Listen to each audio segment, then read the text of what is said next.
As soon as it registers that I have the thing, we'll do the thing.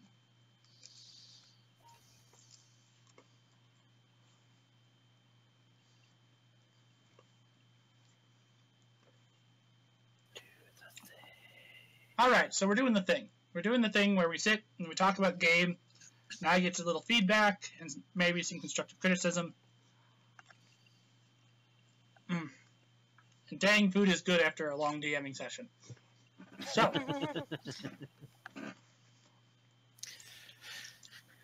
so I guess one of the things actually I guess I should have asked before we pressed record is, Josh, do you want me to kind of mediate like I did with the other one, or do you want to, since you were the one jamming? you can mediate.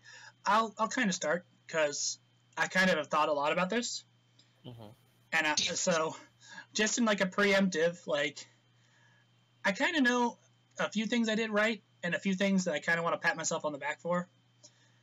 One of the big things I feel like I didn't do too well in this game was that implementation of people's characters. I feel was that I kind of didn't do a good enough job on that.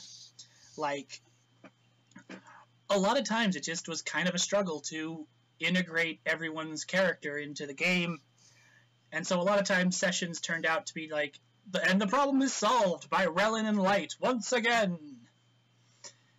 And for the players where that was a case, I'm sorry. I'm gonna check it up to inexperience with the system and lack of foresight. I think that was one of the biggest things I did wrong about this game. As far as what I did right, I feel like I really liked that eventually.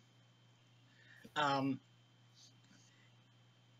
do you even put this? Like, I'm really proud of myself that I actually managed to do a game where it had a lot of moving parts, and I didn't need to fiddle with those moving parts too much. They all just kind of moved in an organic way in my mind, and that made planning things really easy.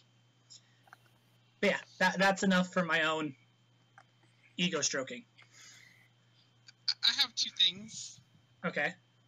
One, I really regret not having Light get on the comms and just go, "Humans of Earth, we come to you in peace from another dimension that is similar to, but more awesome than your own." And two,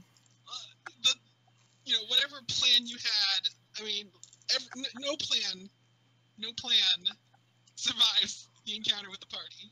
Like, you could have everything, and one or two of us will come up with something so off the wall that it would still ruin the plan. Case in point, that last little, yeah, tonight. Oh hey. In fact, just for the sake of it, I'm gonna do this on recording now because I did it before, but I'm gonna do it now. This is Ahu's beach house. This is something I planned.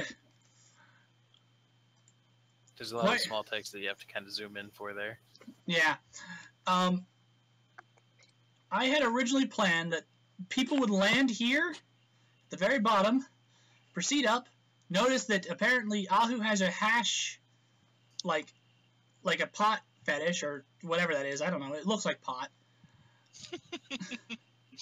All plants in this hut die with a single amount of any damage. Doesn't matter how much you did with them, they die, because they're plants. Way to bypass the plants hidden there. Like a little scent spray that would make them not attack you. But yeah, every potted plant here attacks you in some way. Except for, I think, this one and these over here that are red herrings.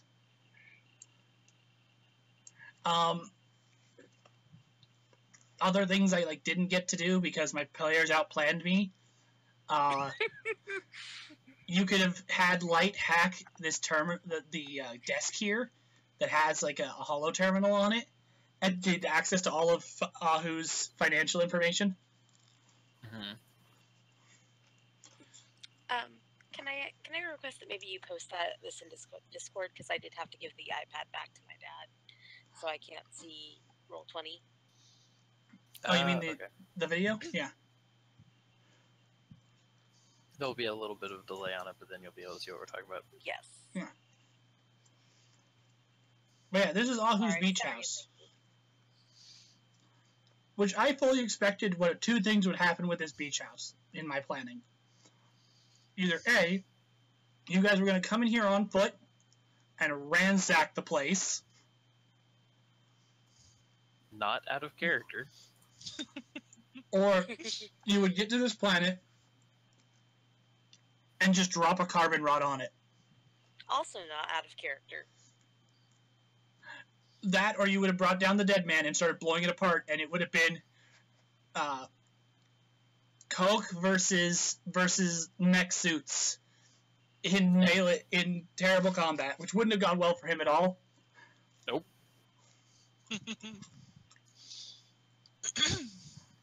I mean, the dude's got some impressive powers. Like, not as potent as Rellen's, but here, I'll share. Well, Rellen's are hyper specialized, if we're going to be perfectly honest.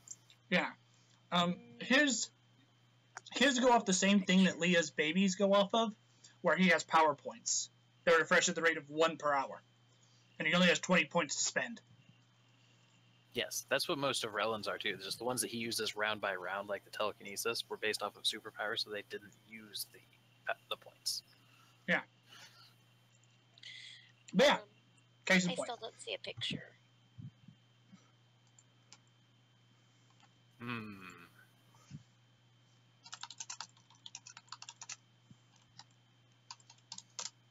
Anyway, but that's just a case in point. My players constantly outplanned me in this, and I'm happy about that. I enjoy being outplanned. It makes things more interesting. We're not going to go down the actual elevator shaft. We're going to create our own underwater. which is totally fine. Anyway, yeah. I am a little sad that we did not take a flamethrower to his house. It's made out of fake bamboo and thatch. It would have gone up like a match. I mean, Exactly. to be fair, if you'd have had Cock actually walk outside, like, and I apologize because I know that I probably seemed like a little bit dickish with the whole but why would we be standing there? It's one of those I know that I probably hadn't explained it all that well. So I apologize for that part. But it's just the whole, if he'd have stepped outside and been like, what the fuck is going on? Rowland would have totally taken a pot shot at him. And he would have responded with psionic plasma balls. Well, we were trying to leave, and he was like, "Sonic plasma balls at Relin." And I was just like, "That's when you just tell Jack to drop a carbon rod." But we're not directly above the place. You have a rail gun.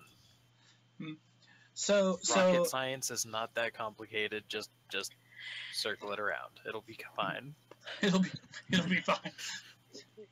So long as you're not dropping it on any civilian areas. Oh wait. So I guess No Annie. survivors. Emily. Was there anything that particularly irked you about this campaign that you feel like it could improve on in the future? I would like to veto the question at least for a little bit, because Josh, I know that you've been having a lot of personal issue with how you feel the game had gone and such. I would like to at least start the conversation on more positive instead of critical. Okay. All right.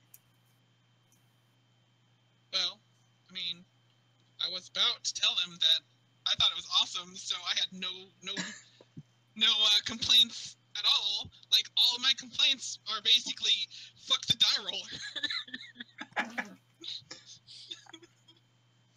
Well, that's encouraging. Like, it was fun. I have no problem with the system. So that was a fine choice, as far as I'm concerned. Yeah, I mean, it is kind of a little weird sometimes, but not a big deal. The story was fun. Like, you were quite willing to just roll with the punches, and we kept throwing out some crazy ones.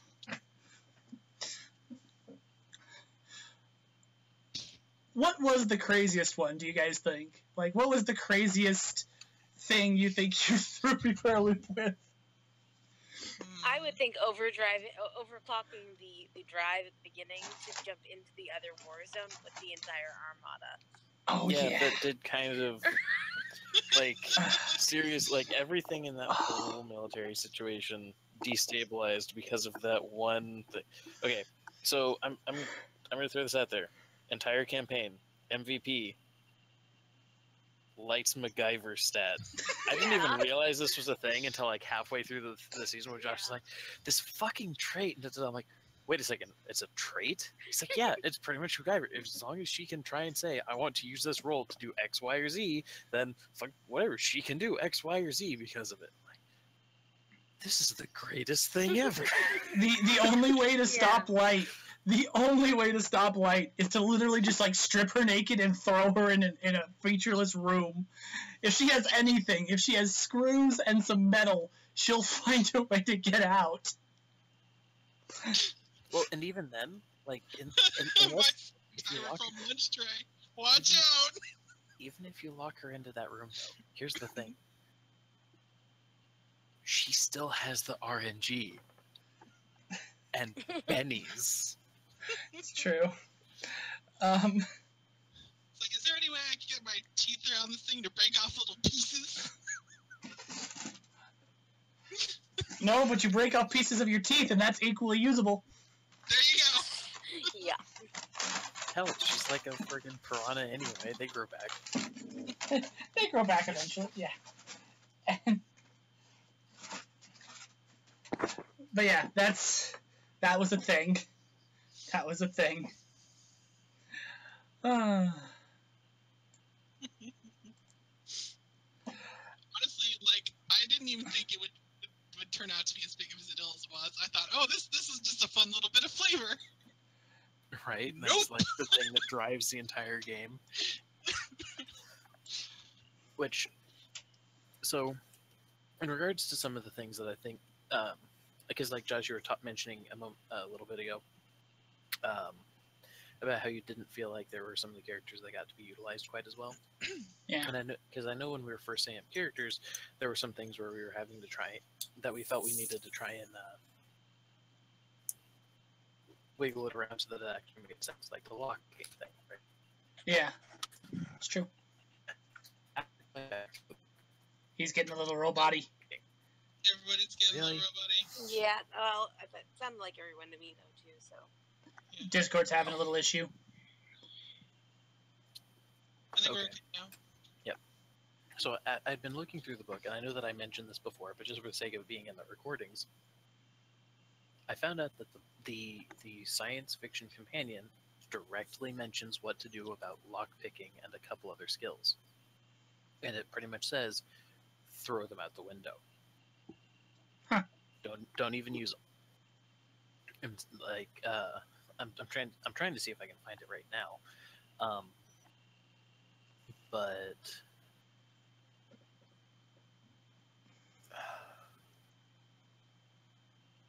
damn it. Yeah, pretty much it says, like, you know, if you're going to be using the sci-fi game,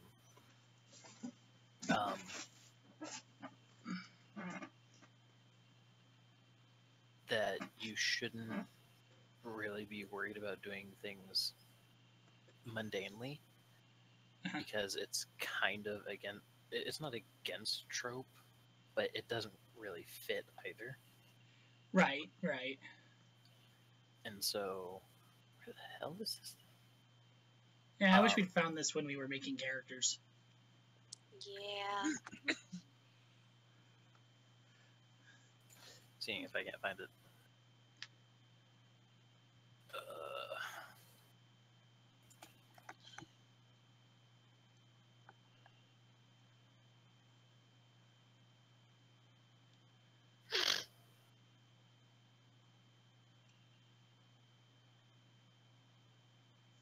Wow. I go to bring up this thing, and this is like the one time that I don't accidentally stumble across it while I'm flipping through the book.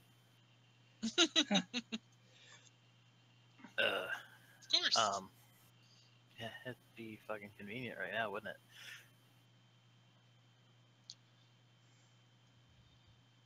But anyway, there were a couple of the there were a couple of skills where it says just don't even bother using them, and some of the ones that we were trying to figure out were on that list.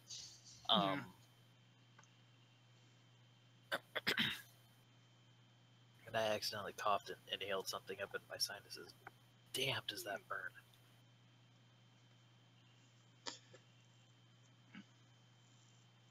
Losing my train of thought. Anyway, so it's a thing that might have helped a little bit, but also I think it's kind of one of the things where we all kind of came to the table with a character in mind, and the plot that was going the plot I'm trying to figure out a bit best to say it.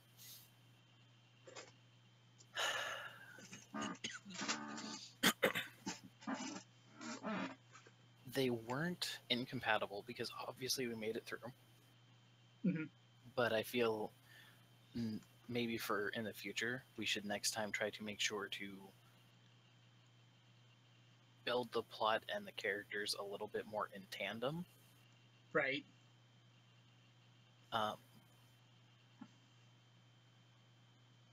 Because when we were building the crew, that's the thing. We were kind of building the crew, and really, when you think about it, we were kind of Star Trek-y in our methodology. We had the engineer, we have functionally the personnel officer, we have the historian, we had we had a medical science officer, but we didn't have physicists or anything. But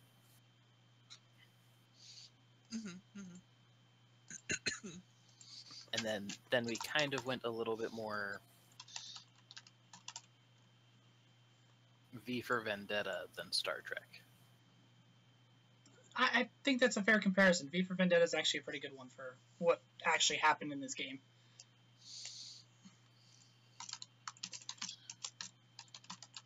So, yeah, it's just a thing.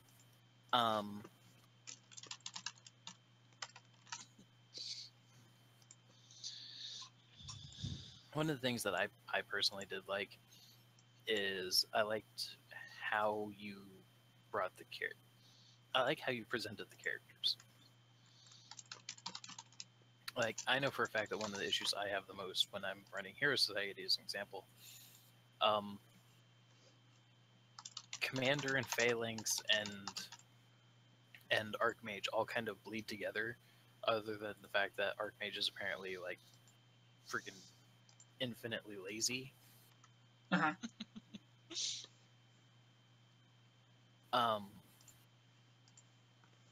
But all of your characters were very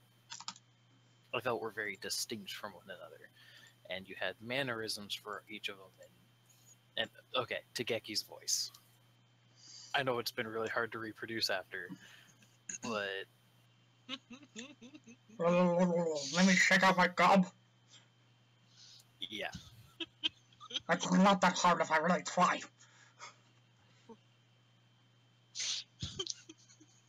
Basically, all you really have to do is like pitch my voice down several octaves, and then like just kind of, since I'm talking in the bottom of my throat like this, I'm talking in the bottom of my throat, and I just gotta shake my throat a little bit so it jiggles, and then it comes over like Togeki.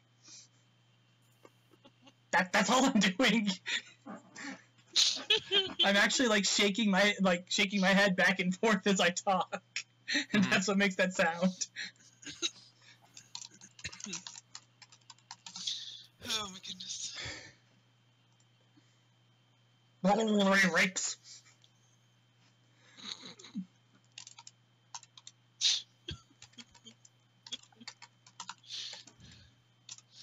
Oh man.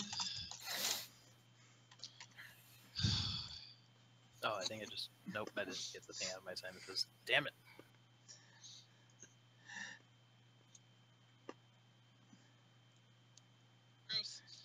But yeah, maybe to pull back a little bit of curtain on that, I'm not sure how to actually take that, considering I'm kind of made up characteristics for characters as I went along. Like, who of the bad guys did I actually pick stuff for? I think Ocel and Iska were the only ones I really pre-planned beforehand. Everyone else was just kind of off the cuff. Then you have great improv skills. Yeah. And that is unto itself a skill. Especially for GMing. Actually, no. I have a better title for the Blue Elf. Oh shit! Are you putting shit on Roll20? Yeah, a little bit. I was assigning titles to everyone because you're like everyone just kind of had a place on the crew. Mm-hmm. I like how S99 is party mascot. Let's face it, he was on everything. You just like threw tokens to cover him in spiders. Maybe.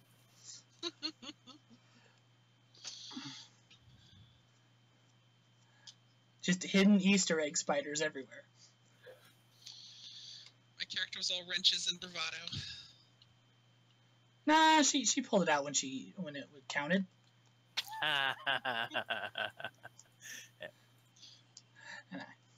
Wink, wink, nudge, nudge. Josh, can you make a chomper over here a 3x3? I can try. Hang on. I will say I am and then if you could, there you go, perfect. I am a little bit sad that Chomper didn't get more screen time. Well, we only figured out what to do with him, like, second, third to last thing that we had to do. Mm-hmm. So, it's fine. It's okay, well.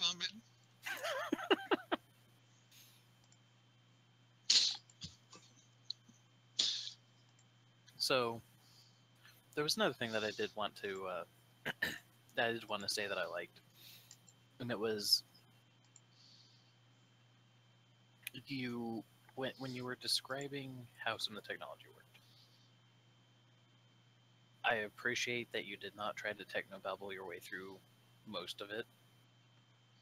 If there was going to be a term that was important, you used that, and then you technobabbled it enough where at the very least we got an idea of what it was supposed to do theoretically.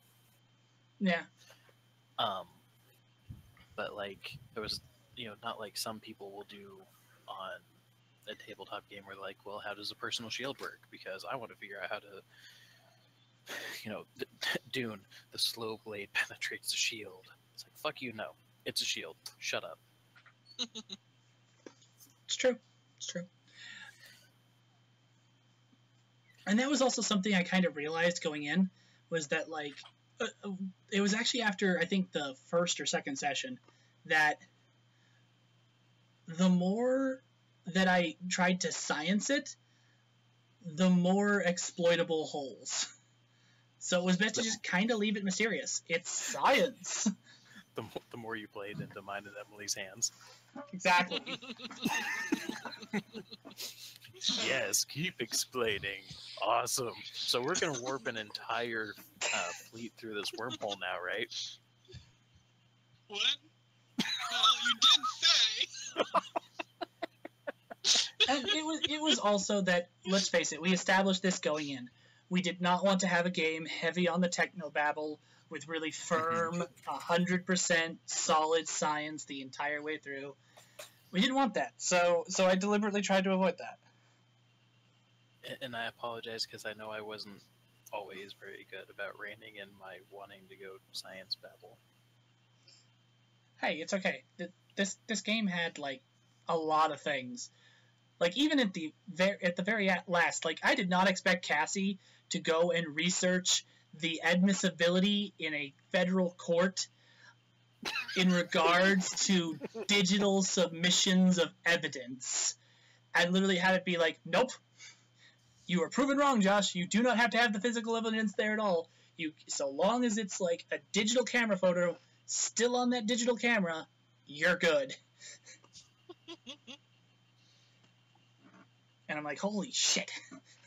We got to eat our cake and keep it. Hooray!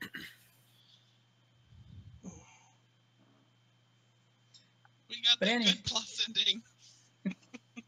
Basically. Then again, Annie, you've been validly quiet. Anything to add?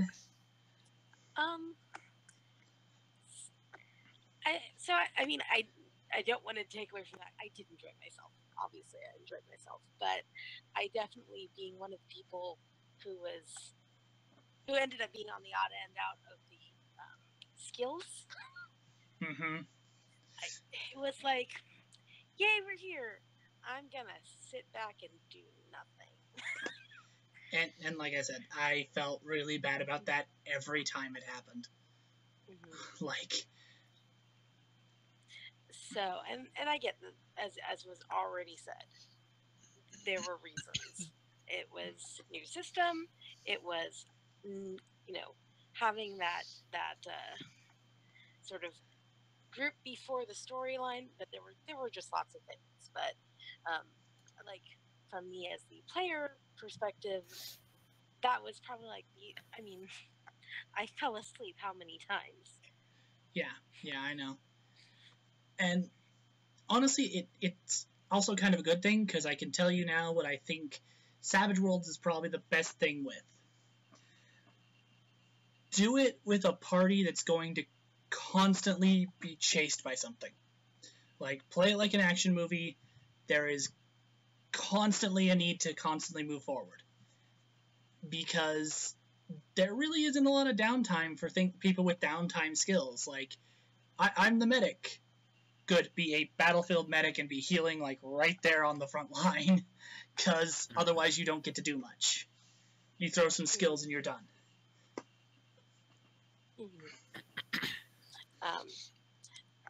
I would say my other critique, and it's not bad, but you gave us so many options. It was so open world that I find for us, for the group of people that we are, thing that just for me, because I don't personally need to have the lengthy discussions about all our options. Like at the end here, when it's like, okay, what are we going to do? And nobody wanted to say anything about exactly what they want to do. So finally, that's why I was like, okay, everybody exactly state what you want what your character wants, because we will talk in circles for forever. and I think that's just always going to be a hard thing for those of us who consistently come to game. Yeah. Is we are all of us easy to go look at 20,000 things, but then when you have 20,000 options, how it's going to be harder to get everyone focused onto one plan, or not get confusion over what the possible options are. And giving us so much free reign, while really great, it can have this sort of rubber band effect of, okay, now we're going to go have a spaz session to the side about whatever. Yeah. And about then where to go next. And part of that for me though is like we do have Belle, who's East Coast. If we're spending the first half of session taking an hour to figure out a game plan, what's she doing? Exactly. Yeah. And that's not a specifically this game thing in any way, shape, or form. It is any game we do going forward. Yeah. I'm personally one of those people who would be honestly in favor of doing something like timed discussions or something to rein us in, because I don't feel it's fair to people like Belle, who she is here so regularly. Obviously, not this time around, but in general she is, and I really feel bad whenever she does leave. And again, Josh, that's not a you thing, that's an us as a group thing. Yeah. And that's the thing. I'm definitely going to have to take that into consideration, considering some of my future plans, because this was really open. The other thing I'm planning for maybe a year down the road, that's going to be a lot. That's, yeah, and I'm going to have to take... very open. That one's very open. I mean, it would have a limiting effect, and only the players would only be able to travel to where they know or shoot random.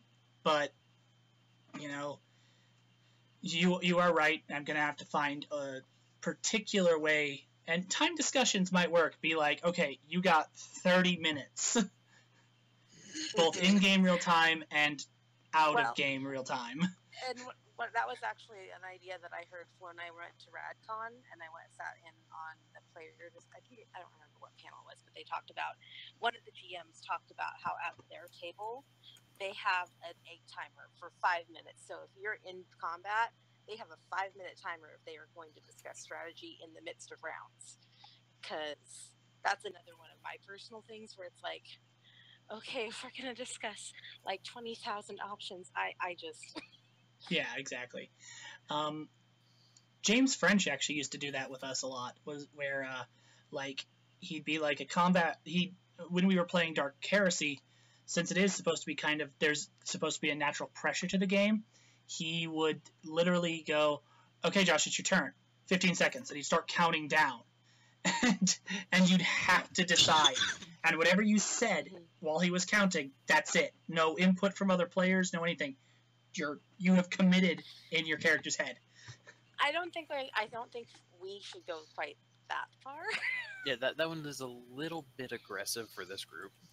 Yeah. I still think we as a group prefer to have that collaborative effort, but I do feel like we need to find a way to cap it so that we can get down to the business of getting through combats, of getting things done. Yeah. Particularly this game, which is something I wanted to do. Like, I wanted to have those discussions because it was not... It's not a bunch of heroes reacting to problems. It was a bunch of ne'er-do-wells, essentially, planning their next move. And so I wanted to have those discussions, but you are right. They some of them did take a little bit longer than I intended. Well, and part of that also, I think, is the fact that, like, I'm not gonna lie, I know I tend to dominate a lot of the discussions because I will ramble like a motherfucker. I love you, and, but No, believe me, it's a thing I'm quite well aware of. The other part of it, though, is that when rambling, like, sorry, I'm just still trying to not choke. Yeah, don't choke. I know that you kind of said it earlier. It's like this group will talk themselves in circles. I will talk myself in fucking circles. So, like, having the discussions is very good, but at the same time, it's one of those, like, yeah, we do have to have them reined in. Well, and the other thing that I've noticed, because in general I'm fairly complacent in whatever our plans are. I don't so much care what the plan is, but that we land on one and we go, or that we don't get lost on side tangents, because that's one of my other personal pet peeves. When it's like, and we squirreled 10 minutes ago, and now we've got to get back to what we were actually talking about. But yeah, I mean, we as a group, we have to discuss. That is the way all of us end up playing these games. So I don't want to take that away from us. I would like to see us in all future gaming endeavors that we do come up with a solution that keeps us focused on whatever is being decided. Yeah. But again, that's not this campaign. That's not even this system thing. That's 3 campaigns in, and that definitely I've seen that. I would also like to congratulate ourselves, though, on the fact that we actually do these post-game autopsies, as it were, because I think most people don't bother to do that, so that we can have a better flow the next time around. And I used to do them a little bit with the other gaming group, but they were assholes. Not even that. It's that if you halflings. That was just a joke out of one of the D&D books. I know. Hunting a gnome is for real. But that was like a thing we did, is that we do these after every session. And so if you had a string of kind of bad sessions, like, it was really easy to get discouraged. So I like doing these like at the end of the session, once the whole story's out there and you kind of see the whole thing, as opposed to what I was doing, where it was like, every session, give me some feedback. Because it did kind of start turning out where it was like every session became a let's pile on the DM and tell him everything we didn't like. Well, and that's also part of the other thing. So many people tend to, in the knee-jerk, focus on the, oh, I didn't like that, because they'll focus on the thing that they did like in the moment, but then they kind of forget about it. No, I think doing it, depending on the length of the campaign, we tend to be averaging what I think is a good length of time for campaigns, so that we can have these at a decent amount. But like, I would say that maybe we should kind of looking at things, maybe see if we can find what we think might be a midpoint in each season as well to have them, just so, maybe not that we probably wouldn't have changed anything, but maybe we would have decided mid-season here, hey, we have this many people who aren't doing anything during combats. How are we going to address that? Yeah, maybe like every fifth. I was thinking like once every 2 or 3 months. That would mean we do it like 6 or 4 times a year. Yeah, 2 months would have worked. Yeah. Just because that way we can kind of have that check-in and have that open discussion about it, and not be so frequent that we're like, oh, Matt, Josh, you just sucked when we did this. Yeah. No, that's not what we need. So this is a curiosity of mine. What did you guys think about the ending? And are you curious about the other endings that were possible? The only other thing I want to know about for the other ending was the Earth ending. Like, that if we went straight there, like without thinking we were dimension hopping. Yeah. So the Susanna ending, as I like to call it, that one was basically that the bunny lady, this whole time, I deliberately left her vague so that it'd kind of I saw her potential to become kind of like a collar and leash character, where it's like, here party, come here, go this way, and I really didn't want to do that. And what she was Susanna, the last survivor of the Genesis, back when it was back during its destruction. She'd basically gotten off ship not long after Jack went to sleep, managed to eventually find her way to human space, and basically she became what was known as a sprite, which is a Soma AI that hasn't had its memories and personality erased. Oh. And she was basically she built a facility on Earth, kind of enclosing the barren remains of Earth in a Dyson sphere. And her whole thing was that she wanted to try and find a way to terraform Earth and bring it back, kind of like the Genesis was intended to do. The problem is that with terraforming tech, it takes generations to actually terraform a planet. Like, you terraform a region, you don't terraform an entire planet. And then you just kind of slowly terraform out from there. So she needed the artifact so that she could run like this mass terraforming engine that would bring back Earth. And then she was going to send out a signal to all of the human colonies all over all 3 galaxies and bring them back to Earth to repopulate. And there's the Titan AE reference.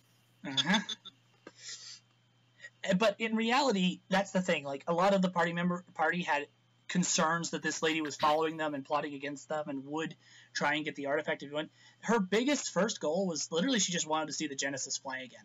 If you showed back up with the artifact, that would have been perfect. and achieve all of her goals. But really, that was her big thing. She grew up on that ship, and she just wanted to see it fly again. And so she sensed a possibility to kill two birds with one stone. And then we stole the artifact and ran away. And that's fine.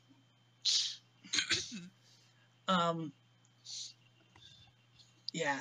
And there was, of course, also the Zodian ending, the clear name ending, the one you took, and there was another ending if you'd pressed Jack a little bit more, but, you know, they like, yeah,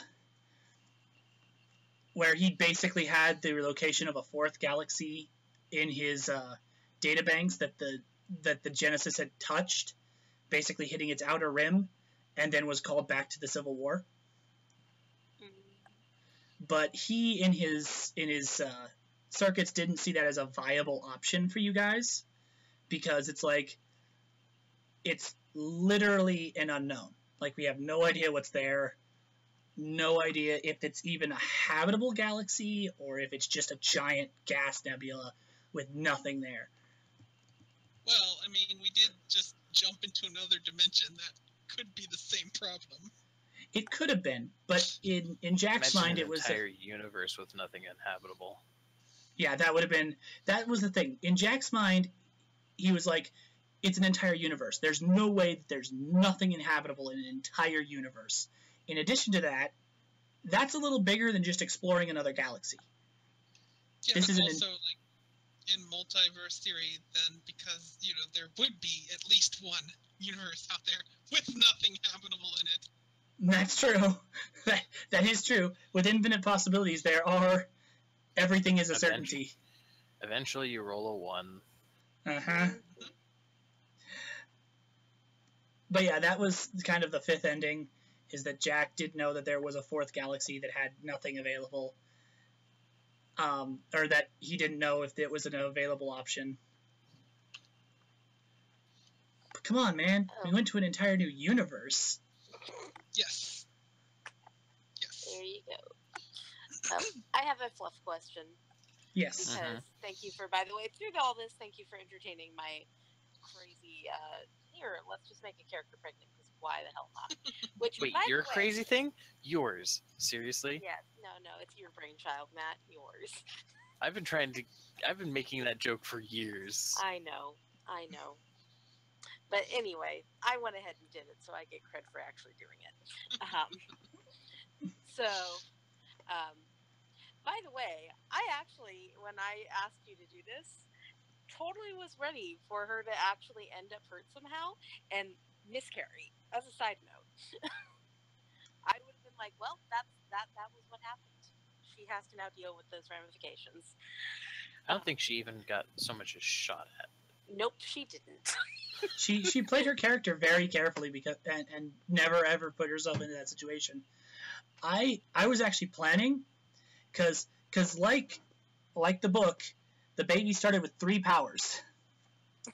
He had the quantum magnetism power, which was basically just a telekinesis. He had the ability to discharge energy, which is basically just a bolt, and then his final power was barrier. Yeah, so if I had gotten shot, guys, Josh had told me about this earlier, I would have had a force field show up around me. So the short version is, you gave birth to a Protoss Archon. Yeah, basically. I don't know what the reference is, so okay. It's a StarCraft unit. The Protoss alien race, super psychic dudes or whatever. They're some of their most powerful warriors. Like, they get so strong to the point they don't even bother using weapons. They just kill you with their mind. And in times of massive desperation, they'll pretty much just turn. You'll find 2 of these guys, and they will. The line that they'll say when you tell them to do it is 2 become 1, and they pretty much dissolve their physical bodies, become and merge together as one entity of pure psychic energy and rage. Oh, that's nice. Well, hopefully he doesn't have a sibling that can do that too. Yeah.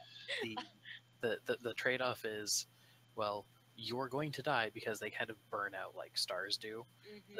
The benefit is it's not just a power multiplier of I have your power added onto my power. It's more like I have your power and it multiplied by my power. Multiplicative rather than addition. Exactly. Anyway, none of that was actually the fluff question I had. Did Baby Daddy was he happy he found out he had that, or was it like, oh shit, number 12? Considering that honestly, well, that's the thing. You don't know how many previous children he's had. Oh shit, number 12. I will say that considering the dice rolled, that you got I only gave I gave him a 25% chance of coming along, because it's out of the blue. It was really sudden and crazy, and yeah, and a crazy thing like, hey, do you want to upload your entire life to come along with me and your child to another dimension? But you stuck that 93%, and it's like, okay, well, he's coming along definitely. Shit.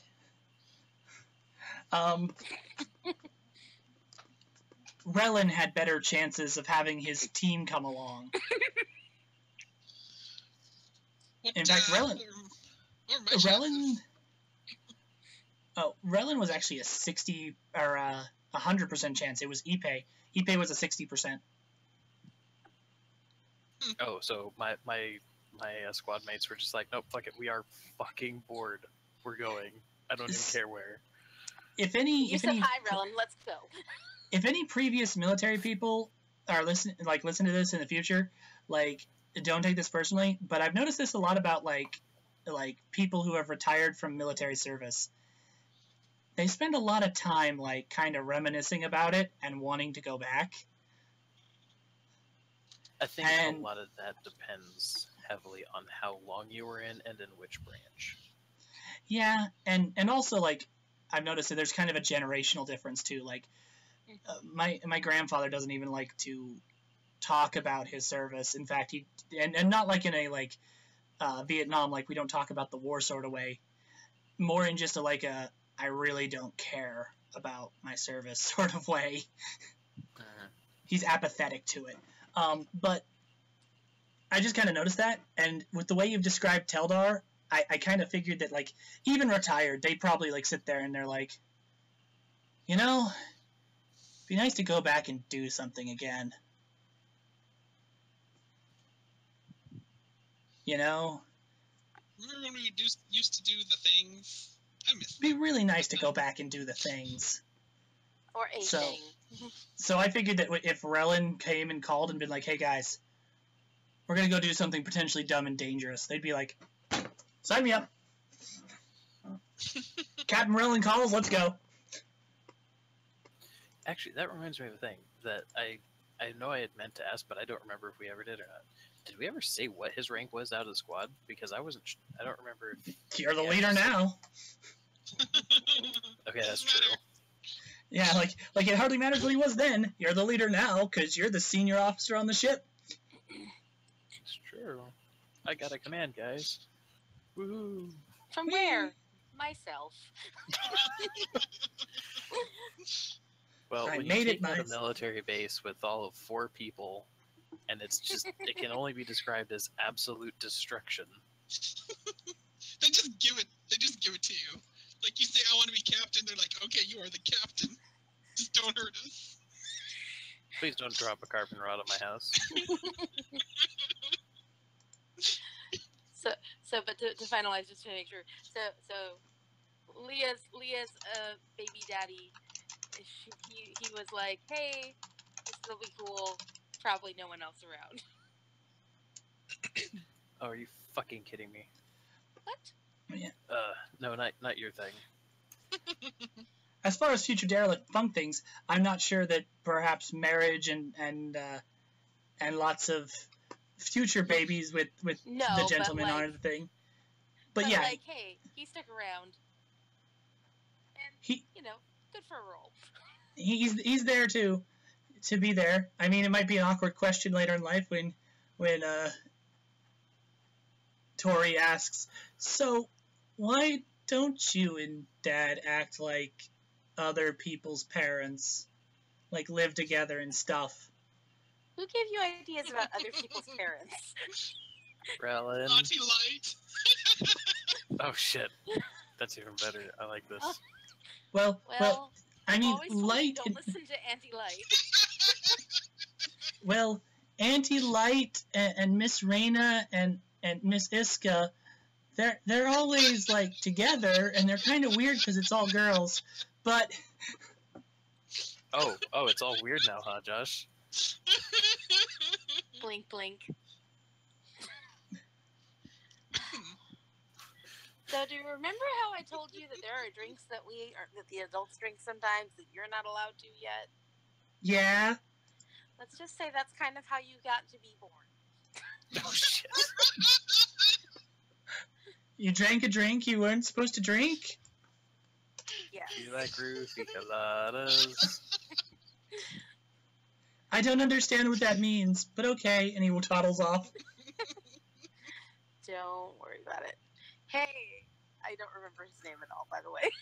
Hey, we need to talk about how we're answering this. Because, by the way, I'm totally good if we want to just, just have fun. He But we immediately need an goes off, answer. toddles off to talk to Auntie Light, who just does not filter whatsoever. Auntie Light, why do you live with Miss Iska and Miss Raina? Because they're both extremely attractive. They're very pretty people, and I like their company. I don't understand what that means. Girls are icky. Mm-hmm. Which, by the way, is what I meant by it's a little weird, Matt, not what you implied. This is like a 6-year-old kid at this point. Like, he's thinking of the why, he's thinking of the cooties, not of the implications of why 3 women will live together. It's like, girls are Well, Iska's just there because she's like finally succumbed to the Stockholm syndrome. It's like, well, first, I am one, so there's definitely no icky factor there. Second, when you get older, unless you like boys, then you're gonna change your mind too. Even then, there's a lot of gay guys that I know that have a deep appreciation for boobs. Oh, Auntie Thank you, Light, Rowan. you're not a lady. You're a fish. Toddles out. Oh shit. That shot got fired. And when Light comes to talk to me about it, I'm gonna be like, fuck it. You'll remember the fact that you're helping with raising this. Don't blame Rellin. She's yelling at him, I'm not a fish, I'm a mammal. Oh, Auntie Light, you're a fish. Oh, that's good. All right. We were talking about something, and now we've ran off into hypothetical futures for characters. Leah, like, if your kid Small talks children. to me like that again, I'm gonna wet slap him. No, you need to go talk to Rellin about what he's teaching about the truth and when to say it. Oh, I'm gonna wet slap him too. Don't try and wet slap the child. You'll wet slap a barrier. Oh, yeah, you have powers. Since percentage chances were coming up, what was Raina's percentage chance? Oh, I think it was also pretty low, because she had a really good setup. Yeah. So who knew? She really did care. Well, no, remember, she doesn't, Light's just really good at holding her breath. Well, Light doesn't need to hold her breath. She's got fucking gills. But yeah, I remember it was also pretty low. I think you had like a 50-50. So. But Light did say she was really good at holding her breath. One side. But yeah. Sorry. I know that the other 100% was Aussie's parents were 100%, because I'm like, They're a family, basically, of adventurers. Do you really think they're going to be that if you approach them with, "Hey, I'm going to go on an expedition to another potential alternative universe," that they'd be like, "We're staying home"? No, hell no.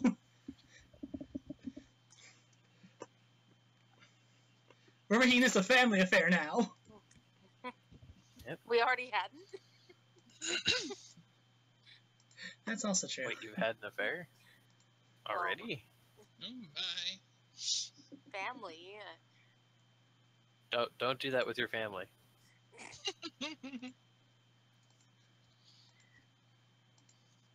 Oh, come I'm now. not going to apologize. Come now, Relin. This ship is now a closed system as far as genetics. Give it a couple generations and everyone's going to be interbred.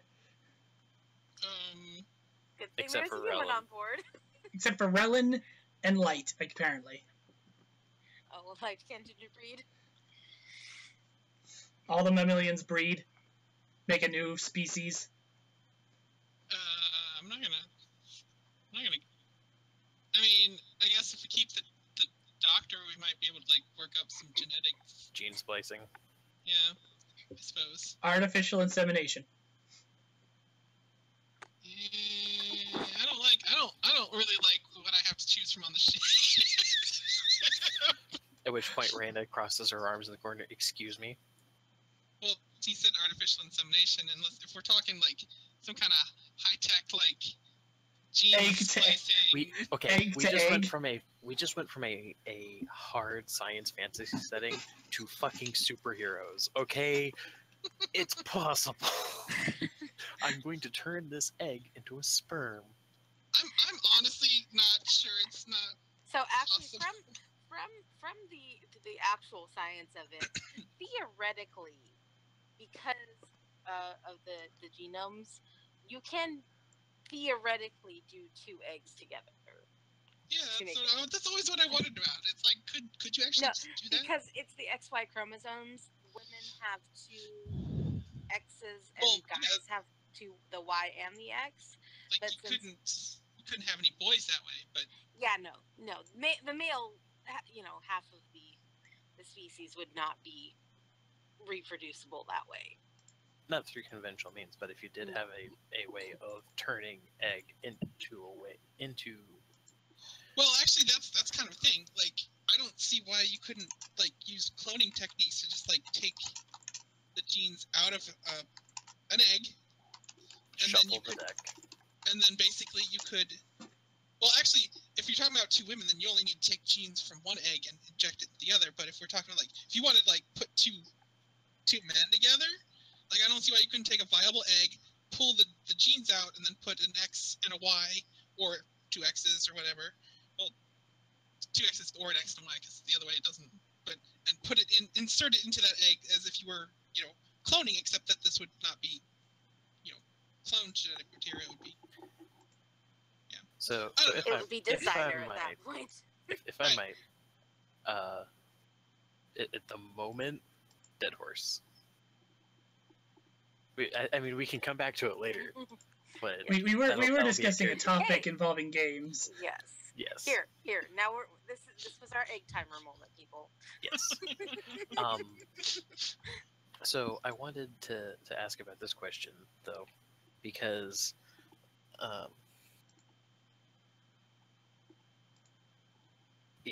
it's going to become a thing that becomes fairly apparent really quickly. But yeah, you remember that whole big plot twist thing that I was super, super concerned about and all that jazz? Mm-hmm. So what did you guys think about the big plot twist thing? Like, do you think that it's a little bit too potentially ham-handed, or do you think that it's actually something that'll work? Oh, having them jump into Hero Society universe? The fact that we have taken now two different mechanics systems, two different universes and whatnot, and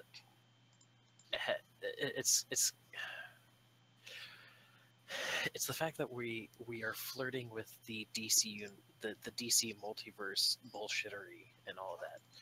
if the whole, if the games can become connected like that, do you think that is going to be too gamey? I really don't. Like, I don't understand how they could actually really be connected. Like, it is like kind of kind of a funny little thing. It's like.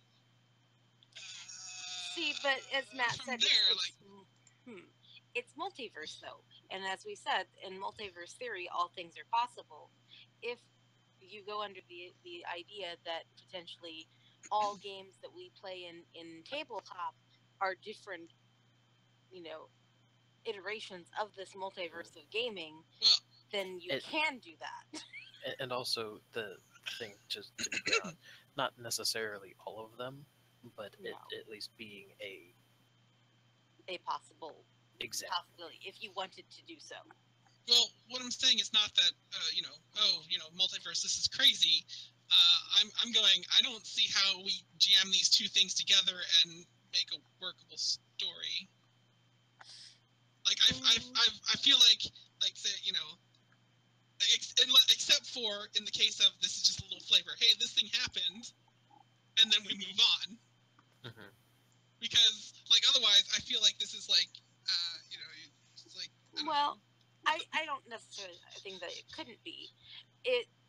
I agree, maybe not like full on collide the stories, but maybe they show up right after we've had our like in the beginning of what we're going to have as our break, say, as a possibility, and then it gets resolved before we restart our game. But maybe then there's repercussions of suddenly now we have villains that are going to, because somehow it got leaked or was widely known, we have villains who want to break the dimensional barriers and try and jump, and then they start looking for new ways, and that becomes maybe a thing that we have to sort of deal with the aftermath of, the sort of awakening of our planet, at least, to the possibility of a multiverse.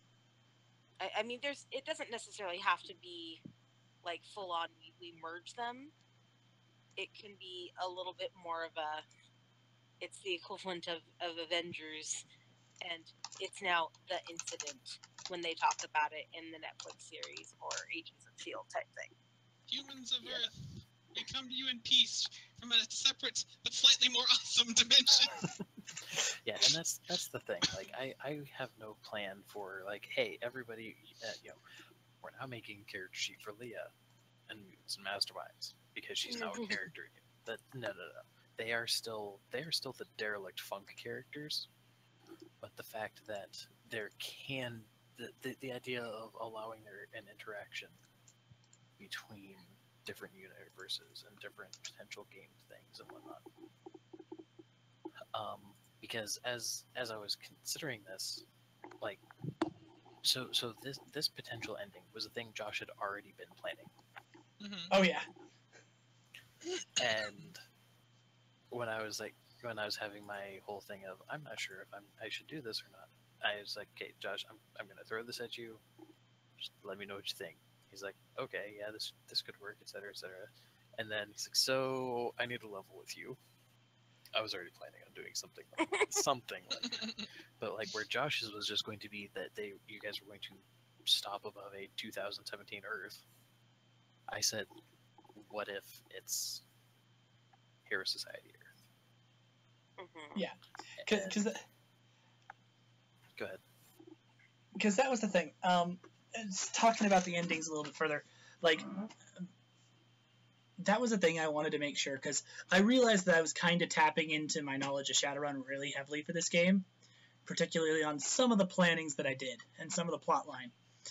But I wanted one thing to deviate very heavily from Shadowrun. In Shadowrun, normally, once your character gets done with whatever the overall campaign was, they're relatively still where they started, because you can't fix the world, you know? Mm-hmm. I didn't want that to happen, where it's like, hey, look, you did all this stuff, and you struggled so hard, and you had a lot of fun, but you're still convicts. You're still on the run.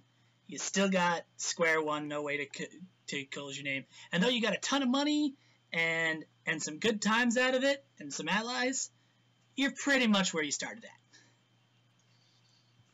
I really didn't want to have that happen.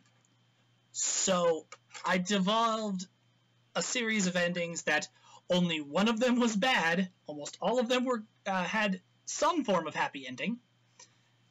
Like, even if you guys had decided, like, we don't care that much about the artifact, let Civil Investiture just take it from us, let's just prove our names and get done with this, Lop was still going to offer you jobs at his company that would have kept you guys well employed for the remainder of your lives, as well as, like, being part of a successful company. You got to keep the Genesis in the indictment and could go around wherever you wanted. And it would have been still like, no, we have a good life now. Yay! Like I said, the one where you gave it to Ogre of Atenna was the only one that was really bad. And I felt like I needed to put that in, considering how many party members had greedy as one of their treats. I actually expected there to be more discussion when I mentioned that you could have potentially gotten a $5 billion payday. And I think it would have probably been, like, it, as far as Relin, because Relin also had greedy, it's a thing that factored in, but at the same time, he, even if he's not a moral person, he's an ethical one, and he does not like that woman. Yeah. Like, she never actually had any screen time, but anything and everything that we're made aware of in character. Like, I actually, there was a point where I had a moment, I'm sitting there, why would he have worked for her in the first place? Big old payday. Contract signed before he knew her. Well, no, that's the thing. Yeah. Like I stressed at the beginning, like, even when you first met her, you kind of got a sense that she wasn't going to betray you, so long as you didn't betray her. So long as there's, like, nothing for her to gain out of betraying you, she wouldn't do it. Mm-hmm. And that she'd live up to her side of the bargain very, very adequately. And that's why you'd work with her, because she was personable and nice and friendly. Though you did get the sense, like, if you betray this woman, she'd murder you without a second guess. Like, you just disappear. And so also from what... sorry, but I wanted to, as the game went on, kind of put on, like, this stuff where, like, I didn't want to straight up bring in the whole, like, Zodians and the oppression and everything like that, like, straight out the gate, because I thought it would make the game a little too dark. Which I think was kind of an error on my part. That is something that you probably should have known about your characters, like, right out the get-go.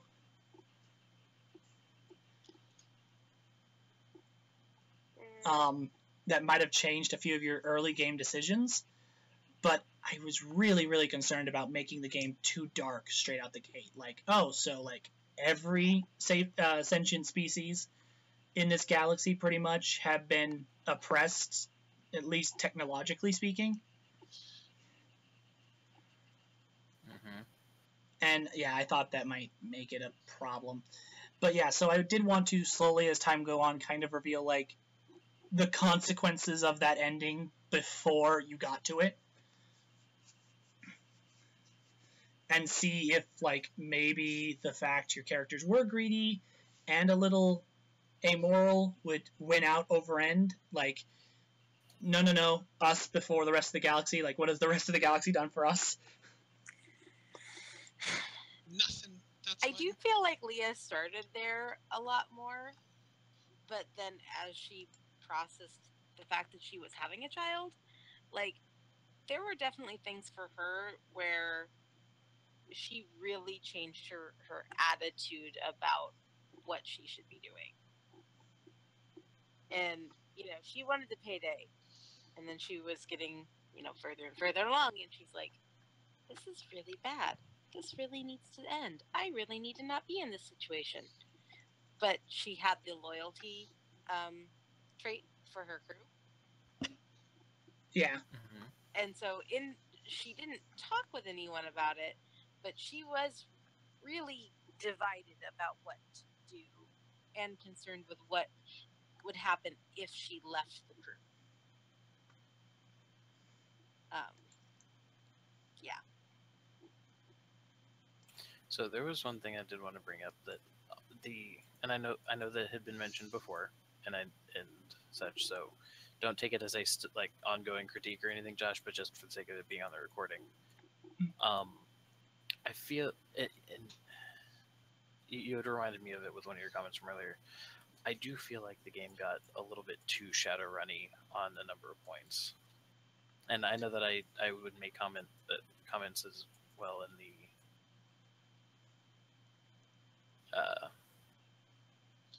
in session. And I also know that some of them, like I know for a fact that some of the comments that I made had tone to them, and so I do want to apologize for that. The only reason why it bothered me as much is because real life I get put in enough no-win catch-22 situations, and just feeling like that's where a situation in the game had been was kind of like a irksome thing. Yeah. And so yeah, just because like Shadowrun is not a bad intellectual property, but for me Shadowrun kind of runs into the same problem as 40K, which is it's great to like read about, but not really my forte to play it. Yeah. And that's the thing.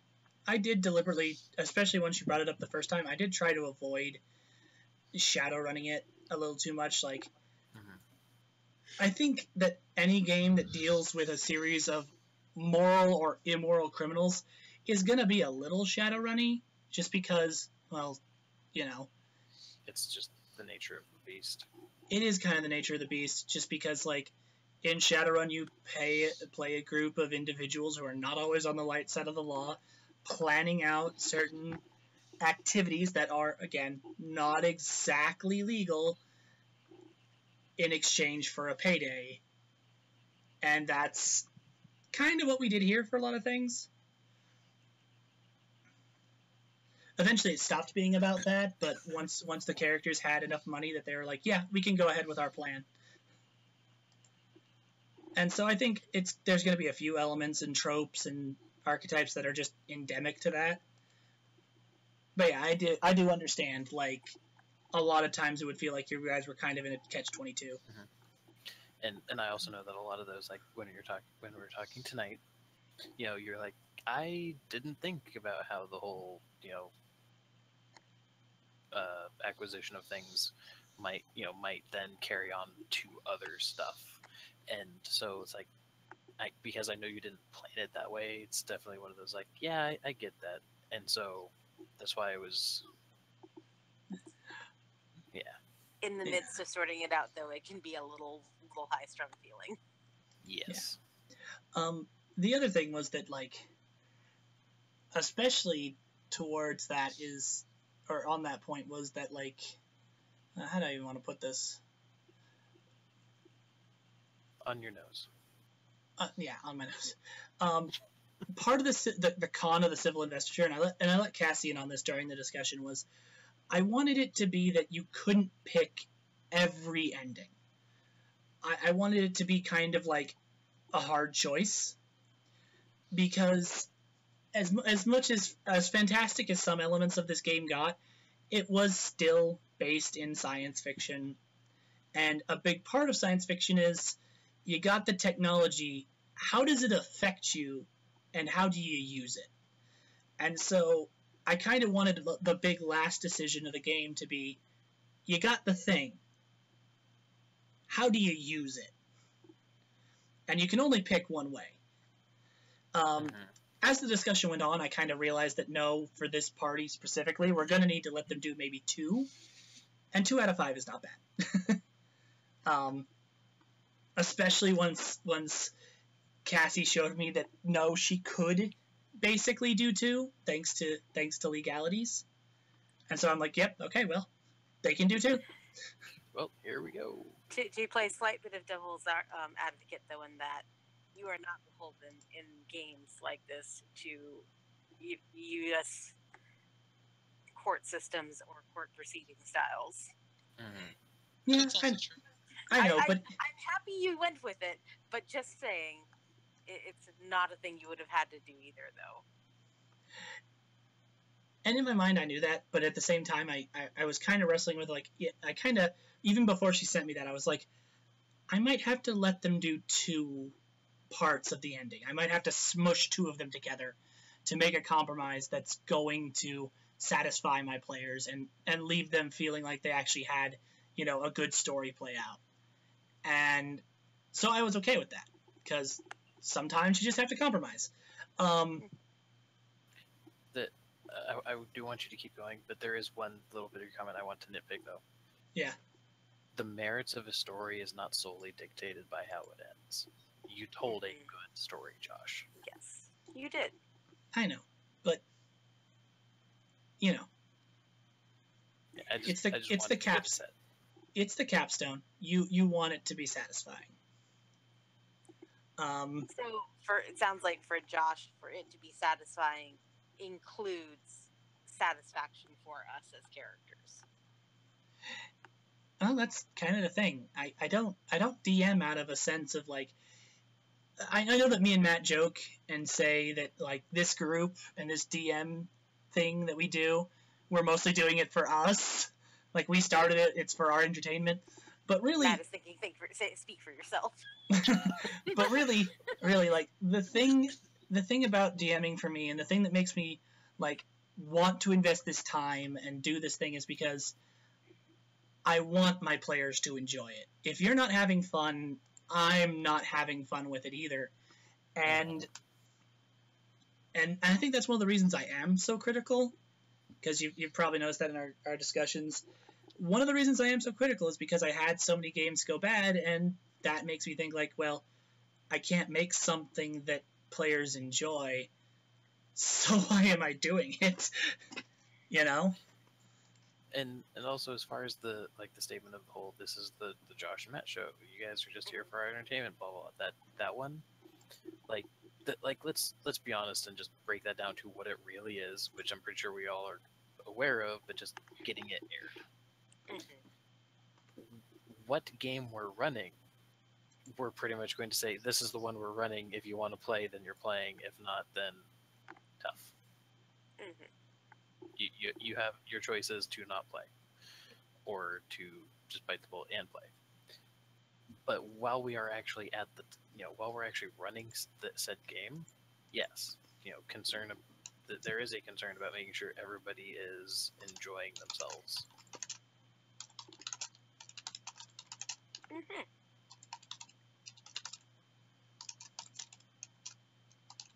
Yeah. Anyway, I had a blast. Good. Like,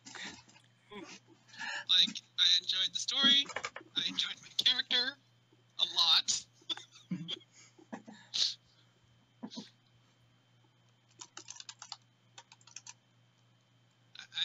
I had fun. Good. I might have to get with Casey, though, because if there is one character that I feel like might, like, deserves a little bit of, like, I'm sorry it turned out this way, it's probably Russ Nemus. You're the doctor. Nobody ever gets shot, except for the bad guys. We don't want you to save that. And she had such great lines, too. Like, the snarky, like, I'm tired of your shit, doctor. It was a harkening back to the bones of old. Mm-hmm. It's very good. Yeah, though I feel like Casey never settled into that role either. Which I believe she never really wanted to, like, step forward when there were opportunities.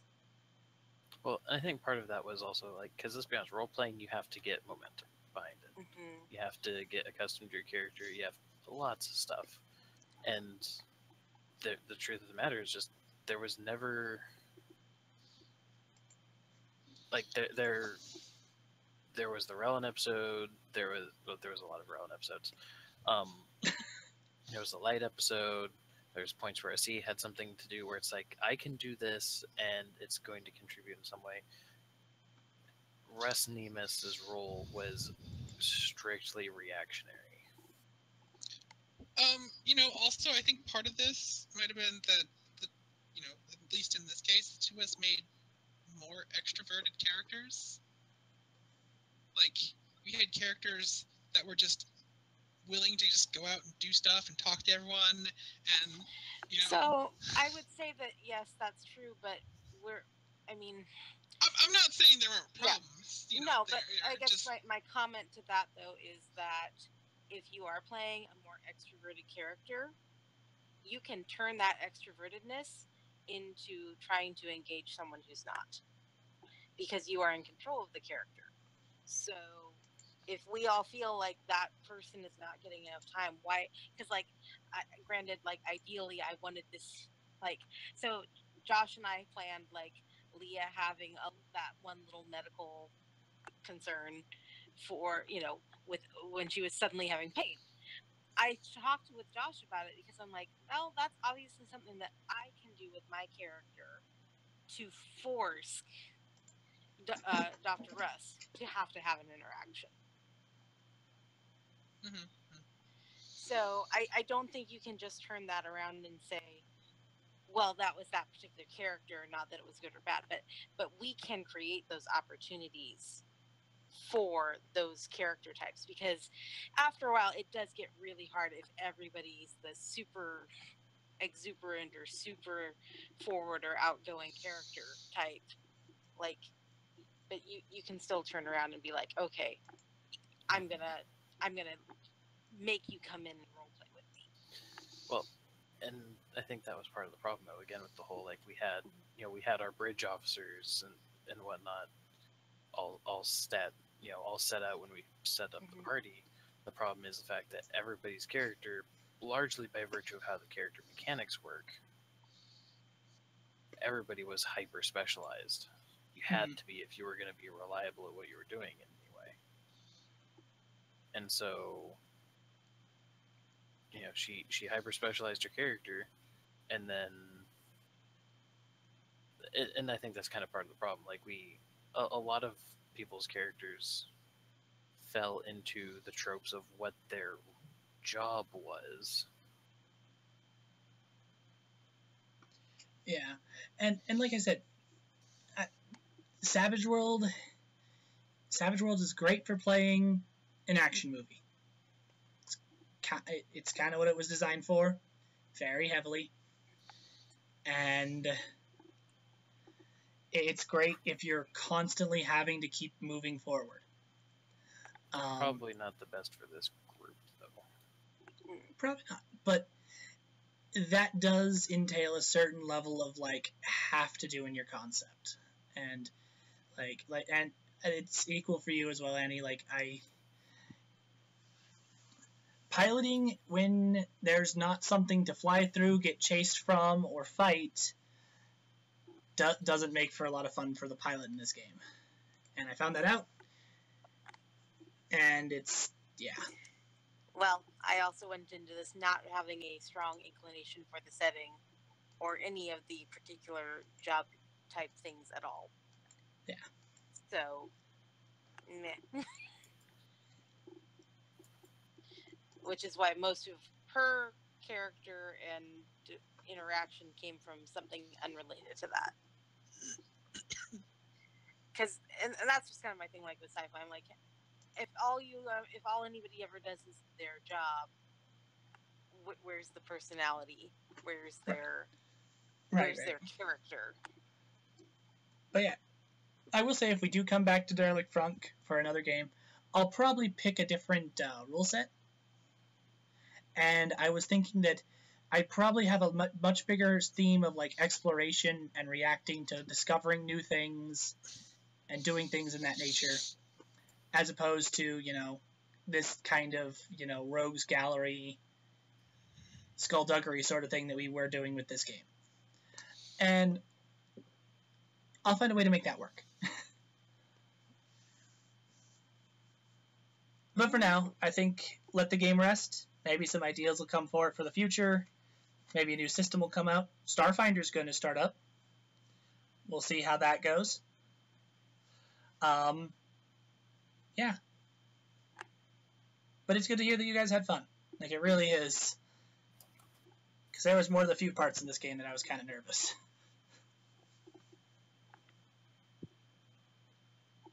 You sound good. I'm gonna. This has been bugging me the entire time. There we go. Perfect. Do what? I had to spider on top of the tiger's head. By the way, another character which I really wanted to utilize more, but I didn't get to. The frickin' experiment cats, the mecha tigers.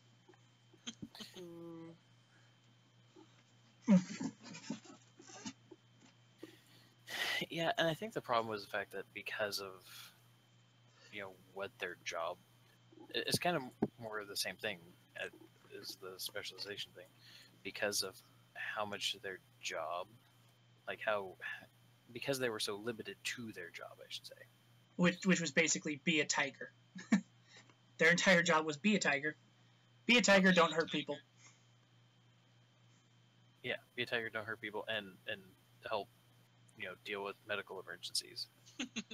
I mean, and I find that funny, but I think I should finally clear that up. Like, it wasn't that their thing was to deal with medical emergencies at all. They did that because their Asimov circuits told them to. In reality, all that they're pre-programmed to do is be tigers. Because that's all that they were designed to do. They were meant to be dropped into a wilderness and be tigers. They had circuits, since they were on a ship, they had Asimov circuits installed, which basically said, hey, if someone is hurt, help them. Oh, if there's a human, don't hurt them. If someone tries to attack the crew, beat the ever-living shit out of them. As you do. Is part of the reason why when you were talking to me over the last week about, I wonder if Cock or Koosh or whatever should come in there. I'm like, yeah, he's not going to get very far. Yeah, and that was the problem I have. I'm like, I really want to use him and have him assault the ship because that's something that's never happened before. But at the same time, it doesn't make sense for him to assault the ship because, one, why would they yeah, they don't know what ship it is, and even though they could track down where you guys were, it's still basically them estimating where you are, not where you actually are. So why commit the psionic assassin to a dice throw? Like, just maybe they're there when he could be there defending Ahu. And in addition to that, I thought the fight would be too easy. Like, you encountering him, just ground on ground, the four of you versus the one of him, it would have been a pretty challenging fight. Like, with the way I spec'd him out. Because he could do a lot of the same telekinesis tricks that Relin could. Specifically, he was going to fight all of you with telekinesis, like different, like just kind of levitate swords and fence you all. As well as start throwing things with telekinesis at you.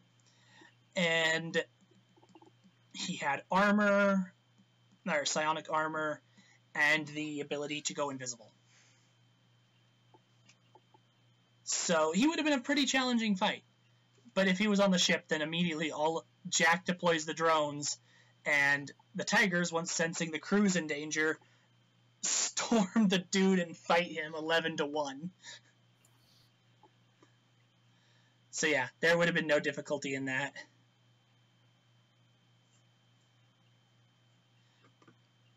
Anyway. But I did want to like do some scenes of them basically hanging around and being like the ship pets. They're not so bad, despite the fact they're big, scary, and have flesh eviscerating teeth. They hang around the baby a lot, probably. if we're just gonna judge people on having, or judge things on having flesh eviscerating teeth, then... It's a robot. Uh-huh. Hmm. I killed a giant otter with my teeth. That was also pretty up there on our what the fuck factor, but I think, honestly, no. Even more so than the, hey, let's teleport an army to this one sector. Even more than that, Lights, I'm gonna go hunt something, was probably one of the curveballs you throw me that, for me at least, was the most difficult. Because the, hey, we're gonna open up a wormhole and teleport this army, I had a week to plan for that. As far as in-game consequence, that was the biggest. But as far as, like, personal DM challenge, Lights, hey, I'm gonna go and just swim in the ocean and hunt something with my teeth. Well, and especially with the criteria you were given, I just want to find an apex predator, just something, and I'm gonna I go want to find the big fucking one, eat it. you know, the thing that fucks everything else up. I had to improvise that entire thing. Like, yes. Because I mean, don't remember why. We had to fill time for... Yeah, we needed to fill time, and I was like, you know what, fuck it, I'm gonna go swim around the ocean. Like, I want to see how bad it is down there. Jack said it was bad. Why is it so bad? And then she comes. Oh, hang on. I'm gonna have to Yeah, go to then she push comes- dock. Okay. Yeah, she's like, how bad is it? And then she goes down there, like, y'all need to fucking put on your big girl panties. She comes up dragging it, and it's like, I don't get it. What's the problem? And that's how she became a food hero.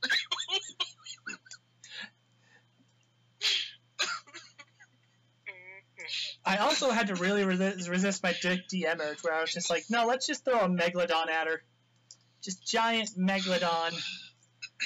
All teeth and fury.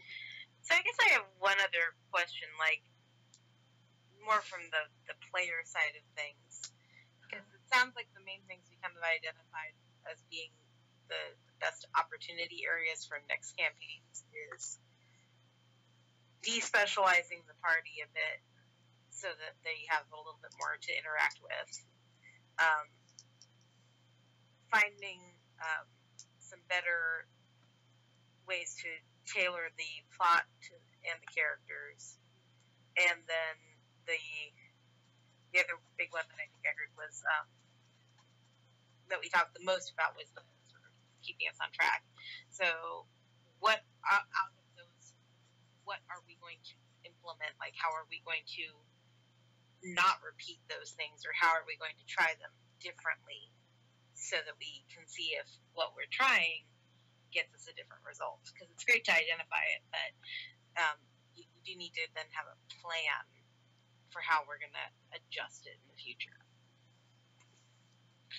I think that having, I don't want to say a clear direction for the game in the first place, but having a better,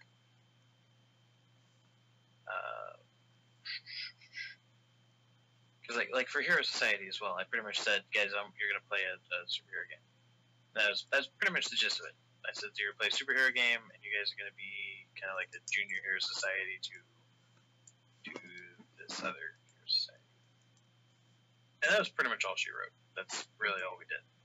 And it worked out because I had you guys put a lot more of an emphasis on character and characterization on the sheet. But both that game and this one, I don't think there was really much discussion about themes of a game. Like, what are the kinds of tropes, what are the themes, the mechanics that we were wanting to put emphasis on. Because, and part of it is also because the different rule sets have different flavors. Like Josh said, Savage Worlds is very action-oriented. And then I built our security officer as a stealth character. And the stealth rules are not very forgiving. The only real conversation I remember having about themes was basically when I asked, "Are we going to be doing this more like Firefly or like a Star Trek kind of deal?" Mm-hmm. And then in the end, I still tried to build a character that would fit into either one of those, just in case. Exactly. But as far as like how to try and avoid the particular issues, I think having more of a discussion of what the themes are going to be without examples or without shorthand examples, like you said, Star Trek versus or is it more Star Trek or is it more Firefly? Well, which aspects of one or the other? Okay. Because if you can say, oh well, I want to build a game kind of like Firefly. Well, one person might think, okay, tight knit crew, out for each other and whatnot, more concerned about trying to make it buy than make it big, and whatnot. And then somebody else might think about, well, the reason they have a problem with making it buy is because incredibly corrupt, all-powerful government, and then you turn into Shadowrun in space. Or yeah, I was more on the first side of all that thought process that you described. Exactly, but that's the thing. And then another person might just think, okay, so Western in space. Okay, so what we need to do is from now on, when we're setting up a new game, we need to have more of a discussion of what are the exact things we're planning on having. Like for Heroes Society is the example. Mission oriented. Saturday morning cartoon morals in the regards of we don't want to get into subjective morality. Have the and this is one that did come up for that point. There's not going to be an emphasis of magic versus technology. They can't work in tandem.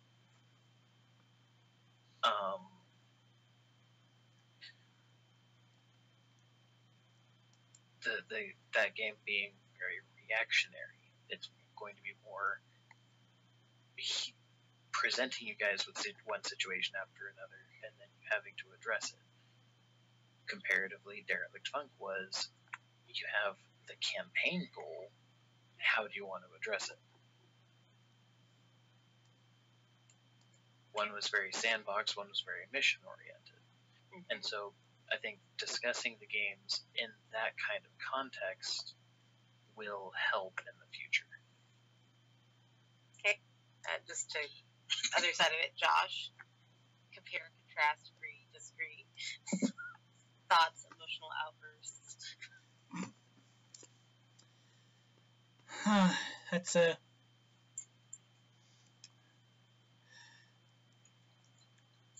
honestly, just thinking about it, and with my thinking ahead to the future and things I'm going to run in the future, a lot of it does kind of depend on the game you're running.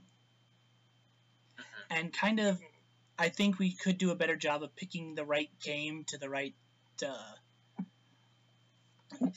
thing we want to do.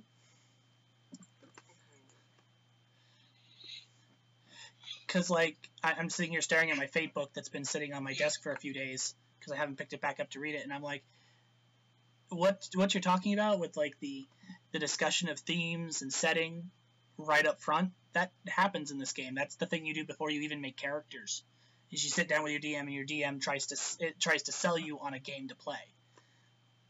It's right there in the rules. That's the first thing. And it just goes to my mind that, a lot of it does depend on picking the right game for what we want to do. Okay.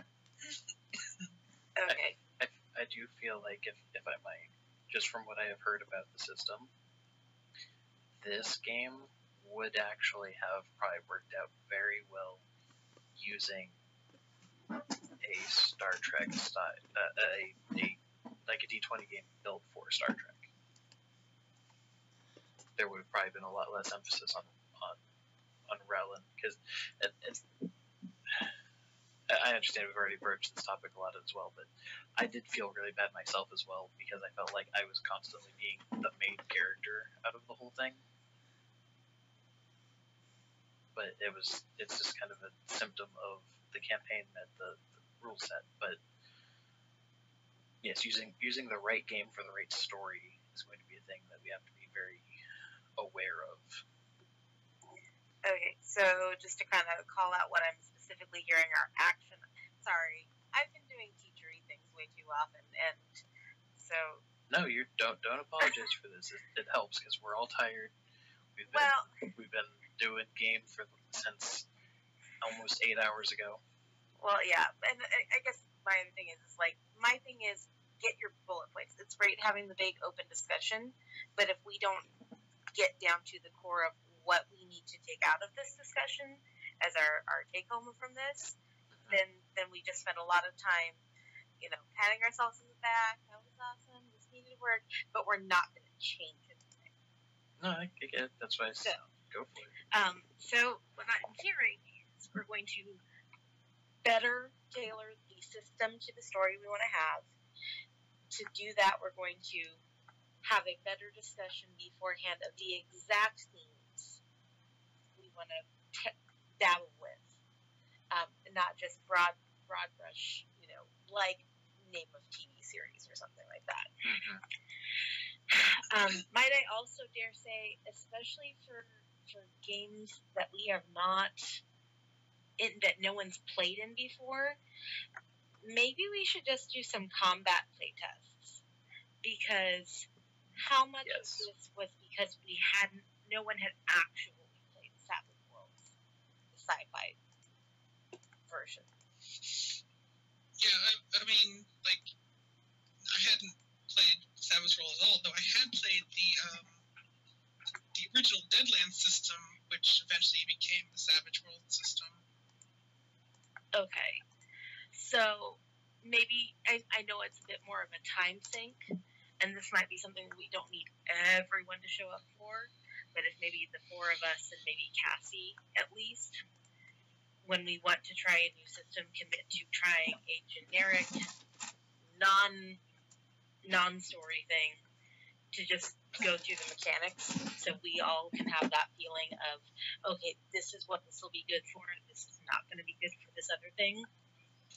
Because it's all great to have the theory discussion of what we want the story to say, but if we just read the book and get somehow a wrong impression of it, we're still going to end up in the same position we just did. Agree, disagree? Okay. No, I think it's pretty solid. Because in most cases, like I can go pick up a book and read the mechanics and very much get a feel of what they're trying to emphasize. But at the same time, that only goes so far. You need the case examples. Mm-hmm. So fielding out the system a little bit better, getting a more concrete, specific idea of what we want the story to do, and then I guess the other one that we kind of popcorned out there was having sort of less specialized characters, but maybe that has the caveat of determined after we field test the system. Yes, and also what's going to be appropriate for the game, the story and system. Mm-hmm. Yeah. I guess my only other major one that I want to ask this small sampling that we have of our playership here, do we want to implement some sort of timer system for both long planning discussions as well as in combat things? I think that largely those are going to be things that come down to what the situation is. I know that a lot of this game in the very beginning was, I think the first 4 episodes are easily 75% planning. Mm-hmm. Because we would start with the macro plan and then, okay, well, how do we micro this next objective and what changed? And part of that was because of revelations of new information, but also, yeah, we just talk in circles a lot. Yeah, which is why I kind of like Josh saying half hour for the longer discussions, or maybe 45. And we can always leave ourselves room to say, hey, we really aren't done. So let's go ahead and give ourselves, 15 more minutes or 10 more minutes. Well, I mean, like, I can see how it could be useful, but in general, I hate the idea because then it feels like we're making the game about the mechanics. Because it's like, you only have a certain amount of time to talk so that we can all start rolling dice.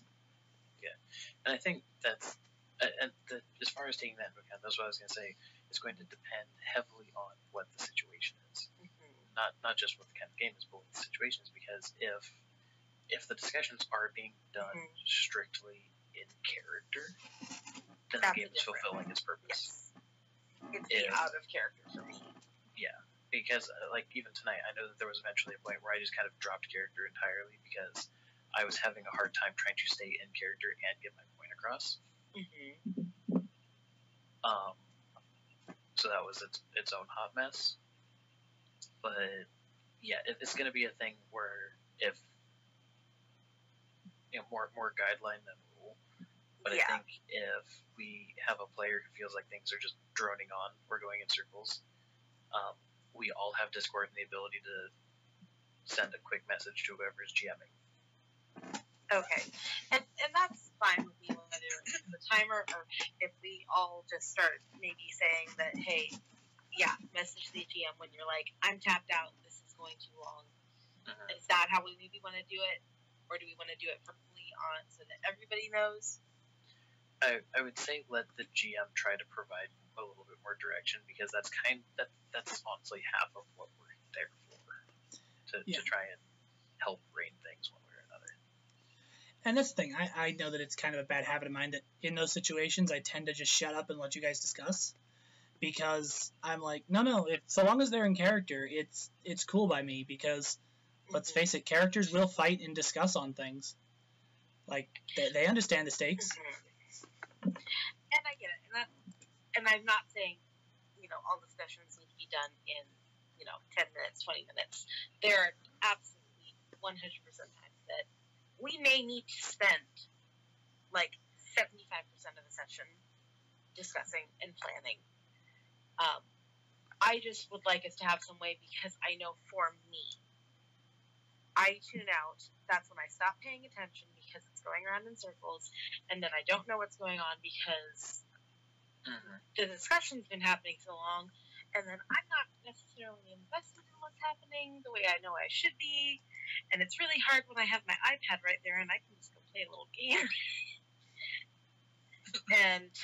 But because I don't really want to interrupt what everybody else seems to be enjoying, but I want to find a balance so that I'm not tuning out, because I stopped caring or didn't want to go that far down the rabbit hole of whatever it was.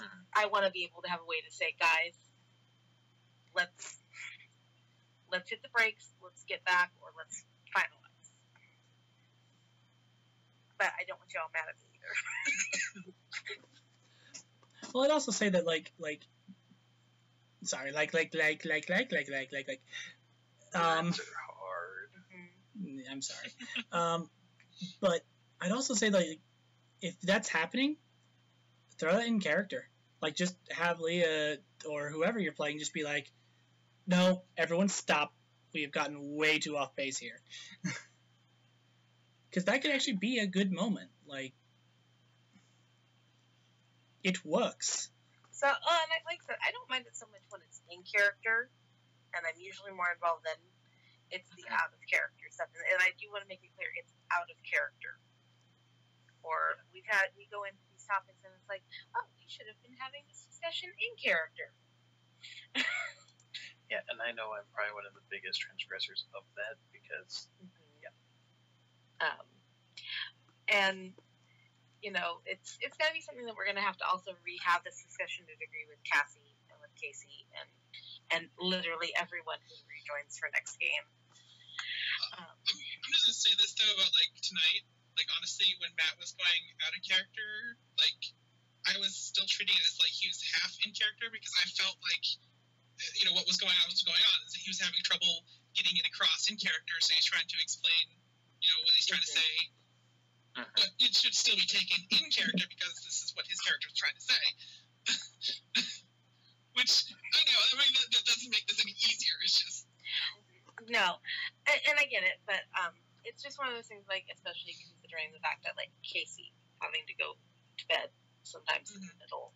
Like, if we can find a way to, you know, get, instead of, like, the 100% of the time maybe it would take us, whittle it down to 80% of that time would have been to just give her that little bit of extra time in the actual story.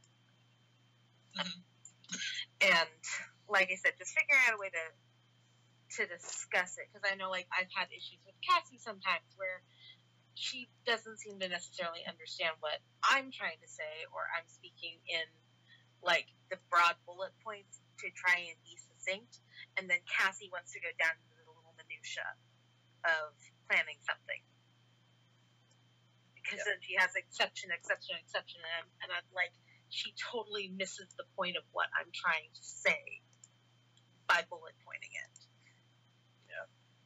I know that's the thing that I do too, because I'm very detail oriented.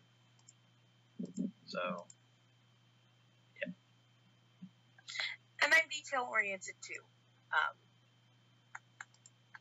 But I guess so. Maybe we'll figure it out again. And if you're okay with me being a little bit more, I don't want to be like the mean, like, clipboard bitch who has it. Guys, time is up. We need to move. No, I don't want to be that person. But if you're okay with me stepping up and saying, guys, this has gone on very, very long. We need to decide and do kind of like what I did tonight, where it's like, everybody state your piece right now so we can have the count and the tally of what everybody wants.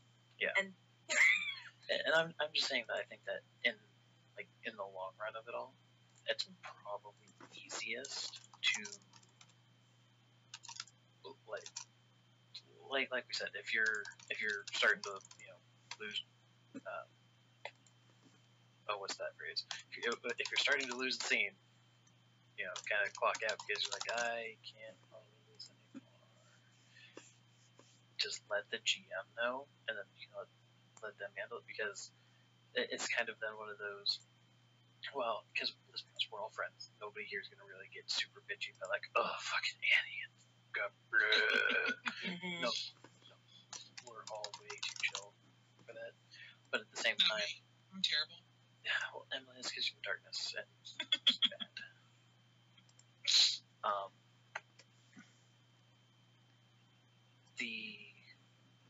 The thing about it though is, by putting it to the GM, then they can say, okay, I'm on it, and then try and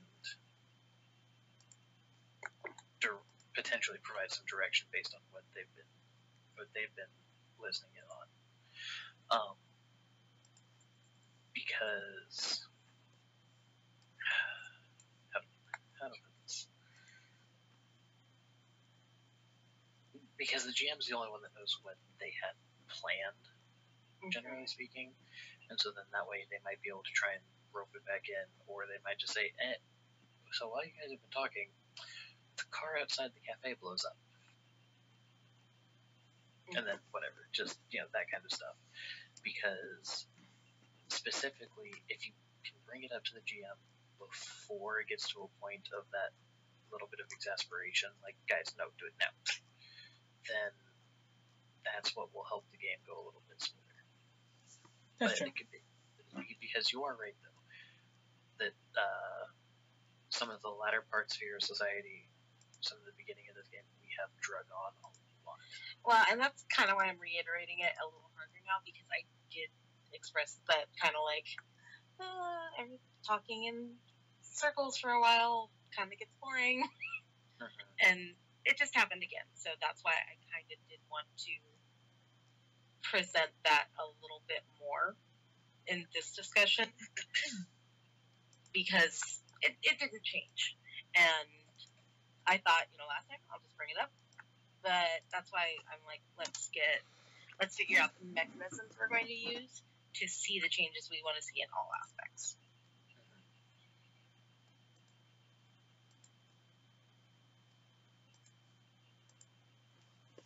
Yeah, I think though we've probably hit on on everything that we're going to be able to, unless anybody had some other thoughts about how Derelict Funk itself is run. That's true. Something I did notice that helped out a little bit, though, as far as Annie's comment is, I actually started doing something that I've been learning from Fate in Derelict Funk. I don't know if anyone noticed it, but I started asking, particularly in long discussions and in combats, what's your objective here? What's your aim? What are you trying to do? Because that just, it's like one of the core things that in Fate is a very important thing. Like, if I do run this system, you'll hear me ask it constantly, just, what are you trying to do? But it speeds things along so incredibly much, because then you know what your player's objective is, and then it's easy to plan around that. And it provides direction for the discussion.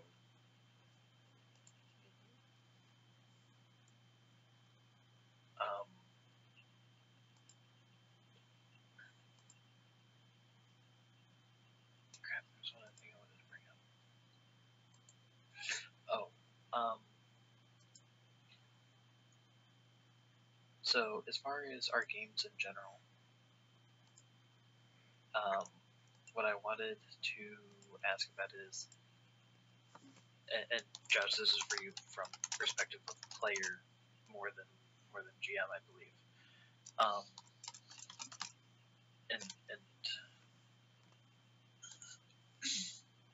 When we get to the answers, I want it to be more like one person's answer at a time rather than like discussion of collaborative answer, I guess. But what with this Pandora's box being opened up with the whole, some games might be related universe to another.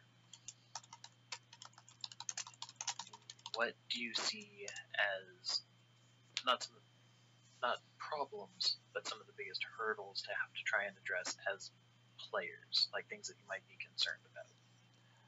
One of, I'd say, my things is we definitely do not need, like, if it becomes a shared universe sort of deal, because not saying it will, this is like a one-time thing, but we need to make sure that we don't get so bogged down in self-referential stuff that applies to other games that we can never have a new player walk in. Like, Ferret being an alien species in Derelict Funk that just happens to be a little bit, crazy. That was a good reference and a good joke, I feel. But we don't want to be like, well, this character is a character from this world that this game we did like 2 years ago that you needed to be there for if you want to get this plot event to happen. And we need to be very careful to keep it basically like inside jokes and little bits of self-referential humor, as opposed to like actual plot relevant, like you have to have been there to understand this thing. Basically avoid what Marvel is doing entirely. Fair enough. So, what about you, Emily? I don't know. Like I said, I'm not really sure how it really exactly fits together, but as long as it doesn't have, like, I guess, any major impact on things, like, hey, this is the thing that happened. Oh, hey, there are other universes. Some of our heroes are probably going, well, yeah, no duh, because blah. Or super scientists going, yeah, well, no duh. And then other people are just like, oh, well, that's a thing, I guess. And then kind of moving on from there. Yeah, because, like, Free doesn't go like, of course there's other fucking universes. I mean, hell, we went and got drunk in one. Not sure if it's a universe or not, but fucking close enough. Close enough for me. Yeah. So what about you, Annie? So I'm gonna say I'm kind of I'm okay with a little bit more interaction, not direct though. Like, I don't think we should necessarily have character interaction. Like, and I think that whatever rules we we determined we need to state the rules for what they are. I personally think, like, if we did, one of the rules is no character interactions. There can be influences like, oh, suddenly this spaceship showed up in the sky, and that starts, like I was saying, maybe certain sort of thoughts for others, or like if suddenly, like, we have a game where, oh, magic exploded and there was a backlash, maybe that creates an incident in another game later where, like, hey, our rules of magic can feel a little wonkus, you know, and maybe have things, but it's not direct. It's just, you know, it's the ripple effect, not the direct. I think would be my attitude. So, like, just as a point of example, like, say Hero Society hails the ships from Derelict. Have that pretty much be a thing that happens not in scene, but more like not in scene, but not off screen either. Like, hey, yeah, guys, we're from a different universe. This is cool. We're not dead. You know, Felix is like, that's fucking weird, but no, like, bindweed and light going and having a cup of tea. Yeah. It totally has to happen on screen, not them getting together, but the contacting them so that I can keep my humans of Earth. Why is Microsoft sandbagging us? It's like, attention, humans of Earth. We come to you in peace. Brelin's screaming lies in the background. Come to you in peace from a separate but slightly more awesome dimension than your own. Fucking Brelan just, like, rubbing his eyes. Just, Reyna, will you please ground her back to her room? Just go distract her for a few hours. But, yeah, like... I say hey, but I like that distraction. Over there having a fucking Insights over there having a coronary. And I guess it'd be the other thing. I'm also, like, just to follow off Annie's thing, I'm totally okay with the idea of, like, meeting alternate reality versions of characters we've already met and having, like, a wink in-joke sort of deal. But that should never be, like, really heavily plot important. So you mean... Okay, just try and see if because the phrasing was a little out there. But, like, meeting meeting a version of Leah, but not the one that is the canon Leah that we've been playing. That's a thing that we could do. But also, and if it was the canon Leah, that'd also be fine. But, like, it would have to kind of fit into plot, and it would kind of have to fit into plot that it is the canon Leah, and it couldn't be like this major thing. Like, she couldn't be like the big bad or a significant character. But if we just, like, encountered a Leah or version of Leah, like, hanging out in a cafe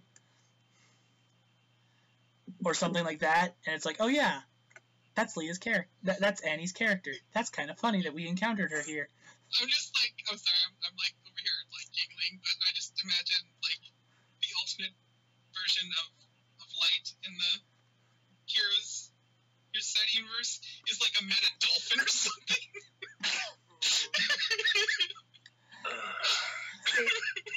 And like, I guess getting on to another example I did want to put out there, like, I personally would say, like, Tori would be an example of, like, if they got stuck here or something. Like, I wouldn't want everyone to ask me to have Tori play a future hero in Hero Society. Like, that's too crossy for me. Oh, like hey, later on he became an adult and now he's a hero kind of a thing. Like yeah, no, yeah. Like, until I would put a stop to that real quick.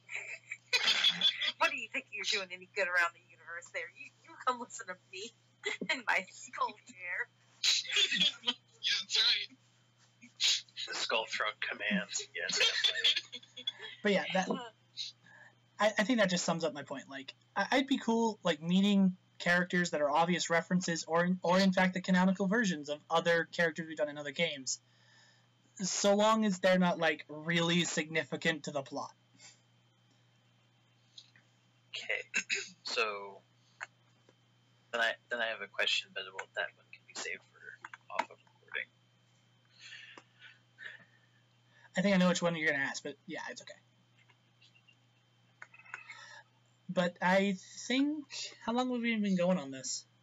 It's 2 o'clock in the morning, so we've been doing game relevant stuff for, because you got on at 6:05, it's now 2:04.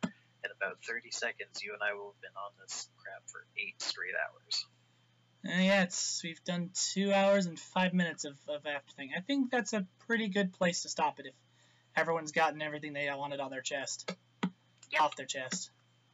Oh, I'll put something on somebody's chest. Mayonnaise. That's what's going on everyone's chest.